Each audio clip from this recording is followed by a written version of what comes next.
take this opportunity to connect with our Supreme Creator,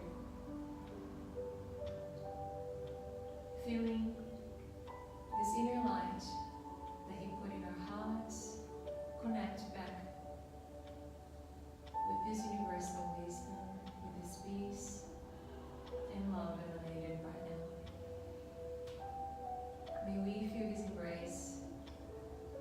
May we be re-energized by all His energies of good, of balance, inspiring us to observe tonight's teachings, regenerating our minds and our energies, connecting us with our higher purposes. And we ask for this peace and protection stay with us during the whole tonight's session. Peace be with us.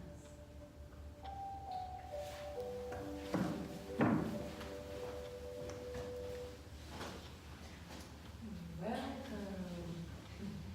Oh, hello. Welcome, Lauren. Lines are going to be made with us. There you go.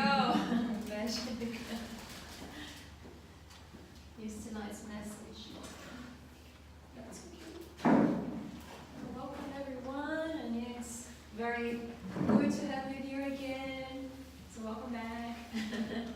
So we're very delighted of another chance to have a therapeutic meeting. So we carry on with the same process we followed last time. So for the ones that are here for the first time, welcome. But yeah, so what we'll do is a short talk on the topic of the power of thoughts. It's very important. And then we're going to finish off with a final meditation. And we have the healing available. So everyone is more than welcome to receive this energy. So it's a combination of spiritual energies and our human magnetism that's applied. But the goal being to balance our center forces and just get us ready to go again. So you're more than welcome to, at the end of this talk, we're going to just invite you. So it's just taking the 2 seats in the back. And it's very quick. But if you want to chat more about Spiritism, the books we have here, or if you have any questions about tonight's talk, or if you want to ask any questions as well, feel free to stay back, and we will have a little brief tea and coffee as well available after. Yeah, so a chance to mingle. But yeah, so the power of thoughts. Oh, yeah, we could talk about this for days, I think, months, because yeah, there's a lot that we are learning every day about. Science is actually getting there, catching up with some concepts that we know already in Spiritism. But yeah, it's always refreshing, I think, to think about our capacity to think and create. So we're going to start with just the definition of thought. So based on science, thoughts would be, or a thought would be an idea produced by thinking, or something that just occurs in the mind. So science nowadays explains a lot about the neurotransmission action happening between our brain cells, pretty much, and that we are just creating things with our brains. But of course, we're going to take this topic according to the Spiritism and understand how those processes actually happen and what, in the view of Spiritism, we can conceive of thought. So, so we can think of synonyms of thought being like an idea, a notion, or a line of thinking, a belief, a mental picture. So that's just how our brains perceive, I guess, what's going on. But according to Spiritism, thought is actually energy. So when we conceive ourselves as eternal spirits, we understand that the spirit has the power to create. And thought is the creating energy. So everything is conceived first in the mind. Our bodies, our physical bodies that we are using to be here in the material realm right now, was constructed based on a model that in Spiritism we call the perispirit, which is the semi-material body that connects the body to the spirit. So do you know that your minds, each one of you, have created your perispirits? he has. Your mind, my mind, everyone's minds here. We have created that through our own creative energy. A lot of people think, oh, there was a supreme intelligence that put it all together. No, he gave us the intelligence that was evolving through the different reigns of nature until we were then reaching this level of being humans. And by the time we were given the ability to think and to choose, free will, we started becoming co-creators. So we have the ability to choose and create with our minds. It's very deep, I know, but we're gonna get there. So, but I would like to take a minute to consider this statement that will change your lives right now. Your thought can change your life. Yes, it can. It is true. So when we think of our minds as energy creating devices, we can believe that we can actually take whatever course in life that we choose. Right? So there's two things that will be really important today that if you take that away with you, we will be very happy, because that's what I'm trying to take away from me as well. It's thought and will. These two things, or intent, these two things go together. Because when we want something, we think about it, we are starting to create energies that are going to put that into motion. So, I've used this book as a very good reference for this talk tonight. Thought and Life by Emmanuel, or Dear Emmanuel. So he was the spiritist, the spiritual mentor for Chico Xavier, that you probably know, a very nice medium. It's like a wrapped a lot of books. So this book was used in the schools of our generation in the spiritual world to teach people that are about to incarnate how they can use their minds and how they can understand the mechanisms of thought as forces to live good lives and succeed in their reincarnatory planes. So basically, they used to have all these courses there in the spiritual realm preparing people, and they decided, oh well, maybe we can put the book together, and the ones that are already there, maybe they didn't do this course, they didn't have the time, they can read and understand a little bit more. So this book is all about enlightening us yet again that our thought process is a reflection of ourselves. So what we think is really what we are. A lot of people say that. And how can we understand these mechanisms of force that we have in creation and all that, and change the life path, I think, that we might having before, or we decide then to change it. How do we get in balance with this purpose that we have, and then use this power of creation that we have as well to create something good for us? So his initial definition is that today we are the heirs of the positive reflexes from our past experiences. So that we know through reincarnation, we lived many lives, and in each life we were having different experiences. All these experiences led to who we are today. Whether when they were good or not so good experiences, we learned lessons, very important lessons that made who we are today. If you think about this life, thank God some of the memories from previous lives can be erased, but if you think about this life as it is, even the tough challenges that we lived through, this life made who we are today. And we can actually be grateful, I guess, for many of those experiences, because we've learned, right? So it's the same thing. But he says that we have the means to change the direction, hello, welcome, of our lives to achieve true happiness. We have the power to do that. So he uses the definition of the mind as the mirror of life. So how deep is this? Have you thought about that? That your mind is the mirror of your life? Well, it is. And he says that when we think about life as this mirror of our minds, the heart will be the reflection of the mind. So the thoughts and the emotions are also connected. So in this book he talks about how our thoughts then initiate our emotions, and this energy that we create, because we are energy and we are always impacting the energy around us. This energy reflects the emotion that we have, that we feel in our hearts. But it all starts here first. So did you know that they say the speed of light is the fastest speed with which anything can travel in the universe? Some researchers started studying the speed of thought. So in this university in the United States, they've got a sensitive person, like a medium person, that could receive thought transmissions, and they decided, let's test to see if we can have someone projecting images from the university campus. So they've selected one person that was going to sit at the same university campus. At that particular time they said, they were going to sit down, look at whatever they were looking at, take a photo, and project that image in their mind, sending it to the person that was going to receive it. They've done the same thing. They got 3 other volunteers. Another one was in another state.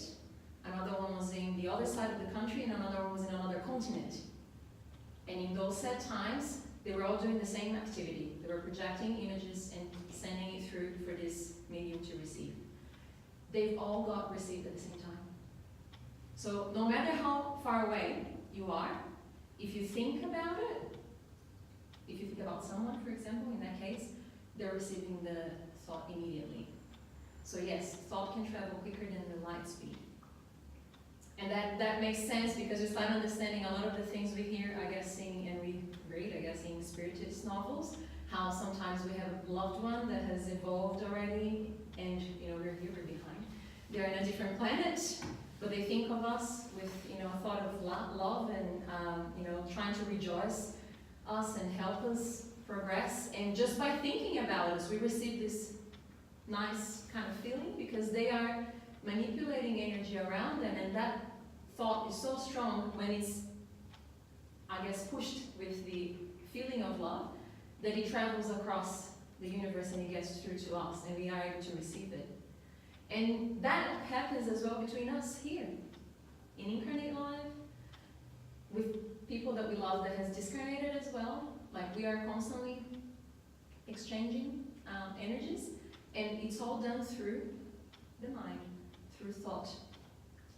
That's why he says the mind is the mirror of life. So he says that, so Emmanuel we're talking about, so just for the ones that are a little bit late, we're talking about this book. So this book, Thought and Life, is the basis of most of our talk today, because Emmanuel has got some very nice insights into our mental capacities and our creating forces as spirits, and all that we can do with our beautiful minds if we put ourselves into working. So we're talking about the first definition he has in there. So he talks about this impact that the thoughts and emotions will have in ourselves. And I mean, there's plenty of scientific evidence nowadays as well. So there's another one that I think is nice to mention here. I don't know if you've heard about this, but if you haven't, it's worth Googling it. There's a Japanese doctor called Masaru Emoto. I don't know if you've seen some of his research, but he wanted to prove that human thoughts and intentions can alter physical reality. So material things, such as the molecular structure of water.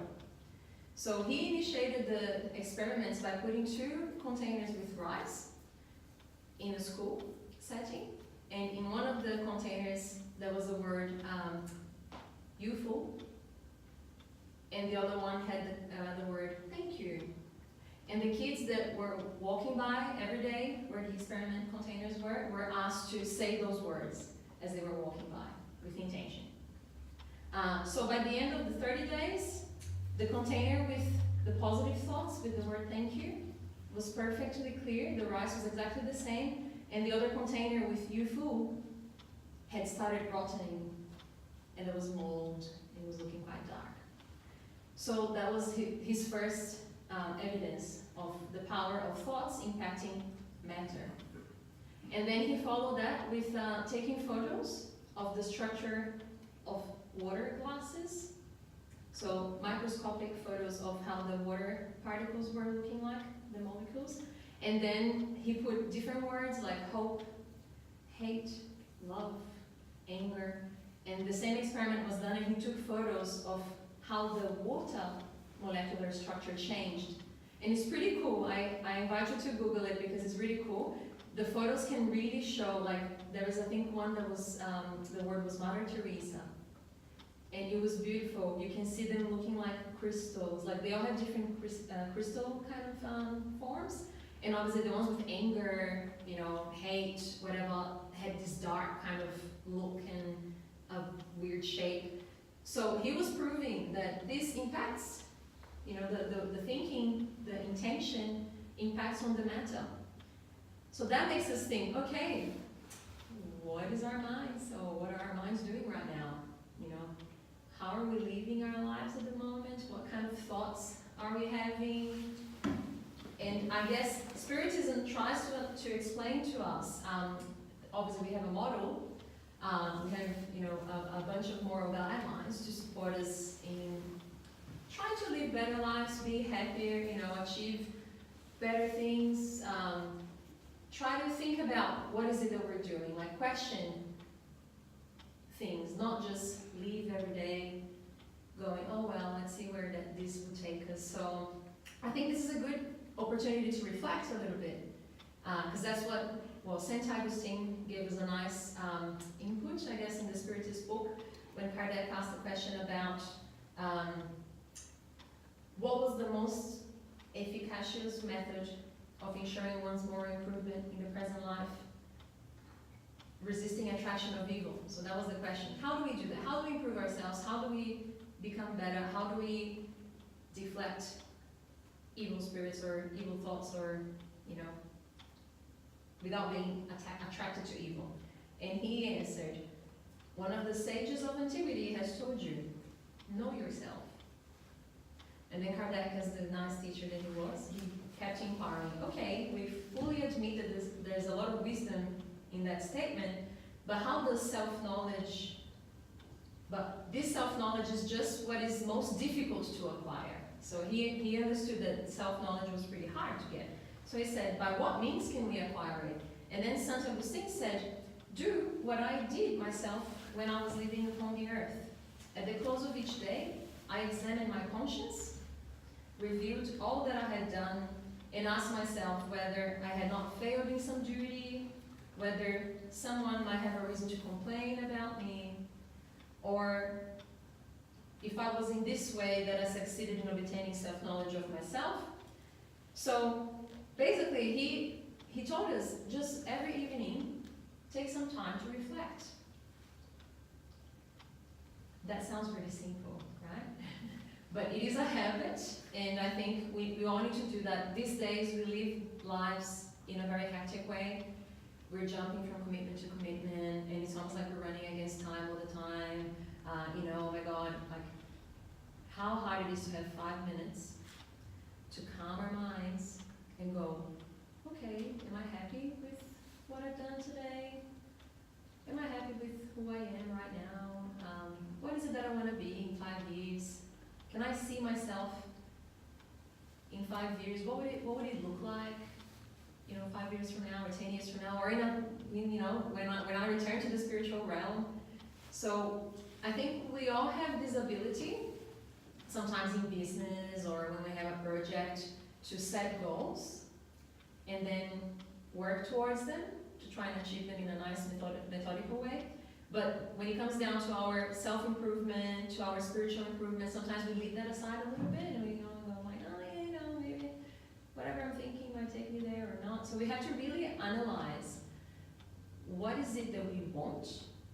Remember, we're talking about will and thought being the two main things, right? So to understand the importance of will, Emmanuel is trying to explain how important is the will, the intent, right? So it says, will and intention are defined as two of the most important parts of our minds. The will is the enlightened and vigilant manager that supervises all sectors of our mental activities. So he compares the human mind like a living mirror of consciousness, as if it was an office space subdivided in many departments. So it's a mirror of our life, fair enough, you got that? A lot of departments. departments. So there's the Department of Desire, where our purposes and aspirations are at work, simultaneously taking us to activity. So we need to want things, so that's in that Department of Desire. What is it that we really want? What is it that we desire? The Department of Intelligence expands our evolutionary and cultural assets. So obviously we're here to improve ourselves, so we should be looking for knowledge outside just spiritual knowledge. We can get smarter, we can learn different sciences, improve. It's all installed in there. Our intelligence will be evolving.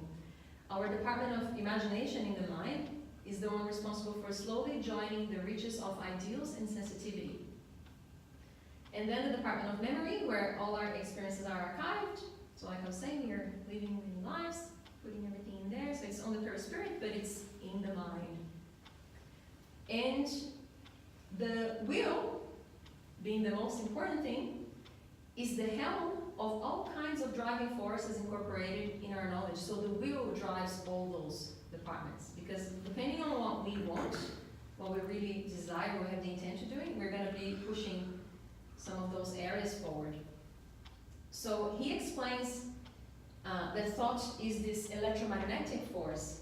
So every time we are emitting thoughts, like I was saying, it's through energy, right? Electricity, magnetism, impacting on the energy around us. So we all talk about this cosmic fluid that created everything, so we are all surrounded by cosmic fluid. When we take those moments in our lives to self-reflect and go, okay, what is it that I'm really wanting out of my life right now? Take a moment, ask this question, and then think, okay, is what I'm doing today driving me to get to what I want to, or not? If not, okay, what do I have to do to adjust those plans? And that's how we start. Obviously, by meditation, we will learn to calm our minds and really check what's going on in our mind. I think that's one thing, that there's a lot of techniques that we can talk about here that can help us understand how to do that, because it's a big problem sometimes, even to just calm the minds, isn't it? So there's so many meditation techniques that will help us just have inner silence for a few minutes. How good would it be if we could just switch off? So we generally have 95,000 thoughts a day, every day. That's a lot of thinking, isn't it? When I heard the numbers, I was like, oh my God, okay, well that makes sense, because I'm generally tired by the end of the day, and I do think a lot. So it's training ourselves to stop the noise in our minds, and then during those moments of centering, when we do that, when we connect to that inner self, we have the opportunity to sometimes just listen to our mentors, because they are here with us to support us in this journey. They might be trying to send a lot of hints, like, oh, maybe that's not the right path, or oh, maybe you should consider changing this or changing that. And when we actually put ourselves in that situation of openness and then center ourselves, let them interfere, or obviously through prayer, we can invite them, please help me think about these things. You will see, when we are putting the right intent onto it, they will be able to step in and help.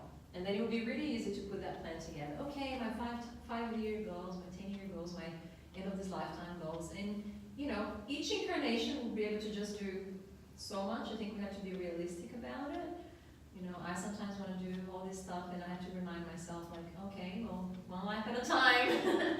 Focus. It's important to focus, but I think finding things that we like, that really help us feel joyful, could be a nice goal. What is it that I really like? And, am I having the time to do it? Maybe I should adjust this. And it's really like, we should try to understand the power that this intent has for ourselves and in our brains. It's really crazy. There's another scientist that did this research. His name is Dr. Jacques Dusons. He talked about self-suggested neuroplasticity. So what is neuroplasticity? It's the power of the brain to change itself. So we change the way the neural pathways are going, changing the actual physical structure of the brain. Self-suggested, which means, because back before he started this research, people thought that we were who we were because of our circumstances around us, the environment we lived in, the experiences we had, for example, in our childhood, what we eat, and that was all. And he came up with this research saying, no, you can actually induct yourself to change. Despite what experiences you had before, your brain is able to change. So you can't say that my brain is just the way it is. And why is that? So Spiritism explains it's because the mind is not in the brain. The mind is with the spirit. The spirit creates the perispirit, which creates the body and the brain. The brain is just a temporary machine that's making our bodies operate the way they're supposed to operate, but the spirit has the force to control it. So he did a number of researches, and he's actually helping people that have cerebral palsy, have the will to change some of the mechanics in their brain so they can actually use mechanical movements in their bodies. It's all doable. And Dr. Norman Dodge as well had a collection of case stories detailing people that progressed with different conditions. And they were like physical conditions that they were able to change through intent, setting goals, and working for them. So he had, in this book called The Brain Changes Itself, he tells all these different stories. So he says there's a case of this woman that was born with half a brain, and she rewired her brain to work as a whole. I was like, oh my God, like I have a whole brain. I'm not doing much right now. A woman that was labeled retarded who cured her deficits with brain exercises, and now she cures those of others. Blind people that are learning to see, people with learning disorders that were cured, IQs that were raised just with brain exercises, which means they had to want that, and then they would put the energy into it. So it's crazy. There's a lot of proof already that this is possible. So it's not just, all of the spirits are saying, no. The spirits did say that, but slowly science is catching up, and we have proof of that. So that just, I think, drives us to maybe want it more. We can do a lot more than what we think we can do. So yeah, so a few things, I guess, that we can use here to take away from tonight to think, okay, what can I do? It's really important to write goals. I believe positive goals, even if they look like, oh my God, I can't really conceive that one. Yeah, just write them down. Visualize the goals.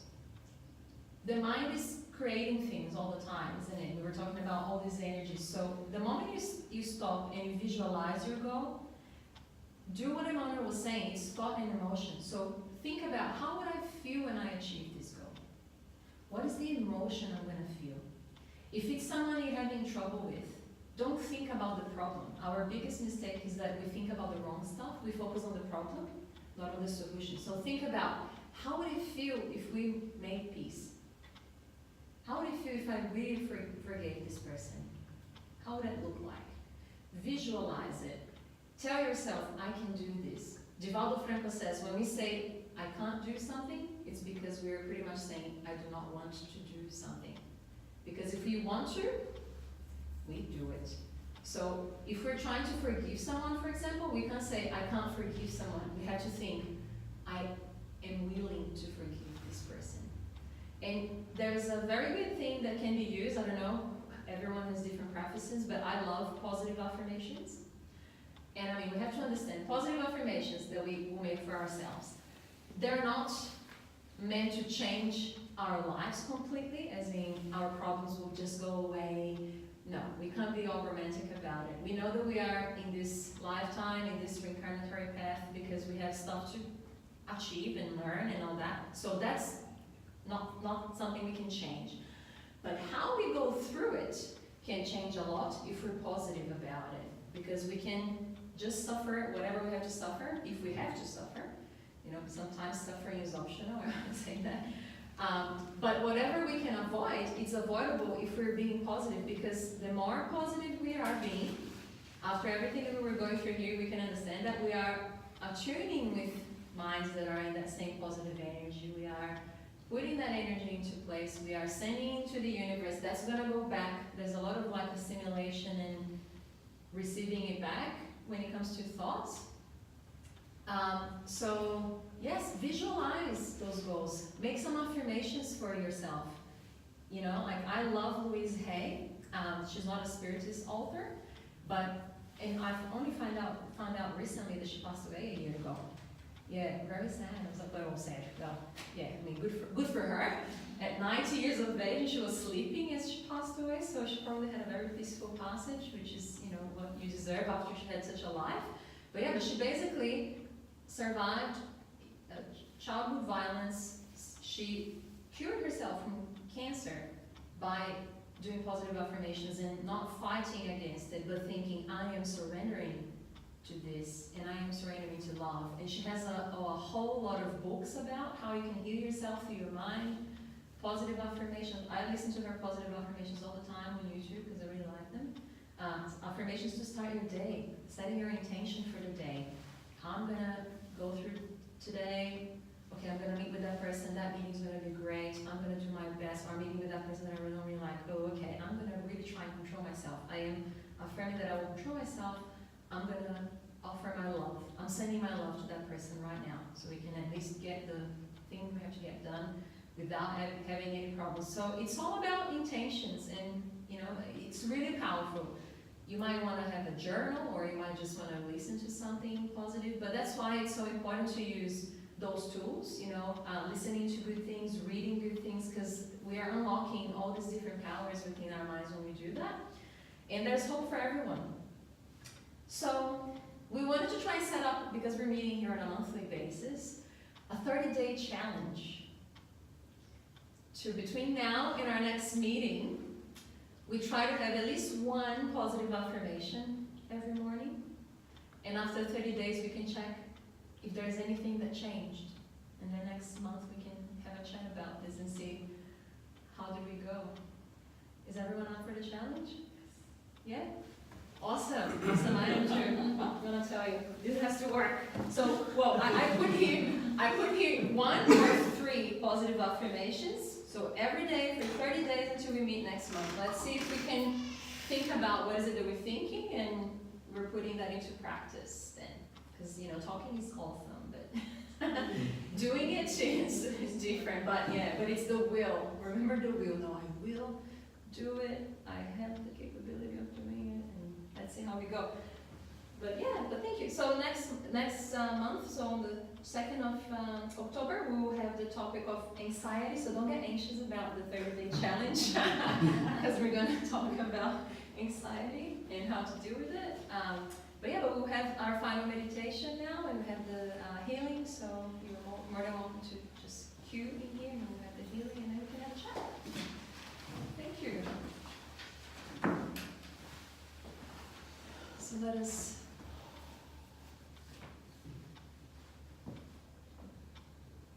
take a minute to gather our thoughts in our hearts once more. Sending this energy of gratitude for the opportunity of being here tonight. Thanking our good mentors and all these light workers that are here with us, supporting each and every one of us in our journeys.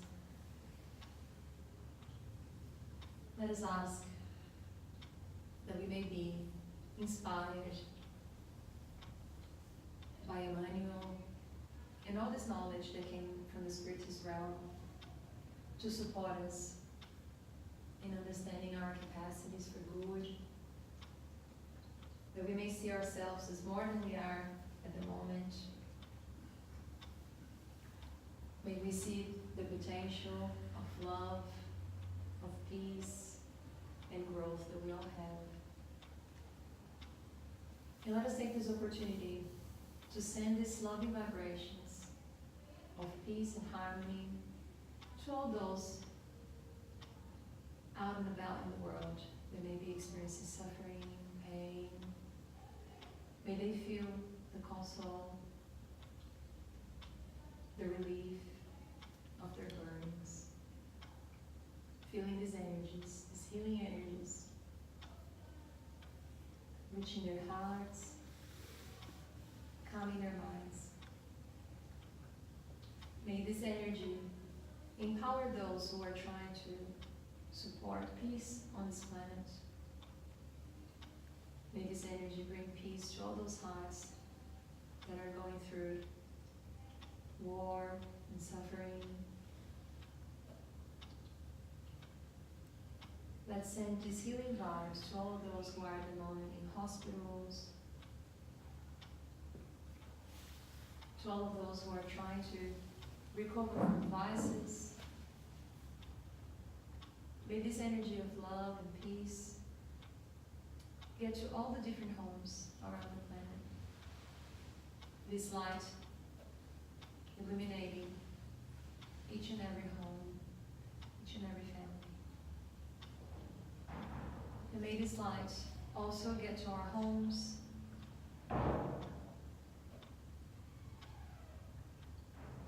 having a very powerful cleanse of any energies in there, reaching the hearts of our loved ones that live with us, or our friends and flatmates. May this light get to our workplaces and the communities we live in, blessing each and every one who we are sharing these lives with. May this light reach the hearts of those who we have difficulty with. May this energy support us in learning to forgive, being humble, in taking responsibility for our mistakes in the past, and being open to getting balance with these energies and these people.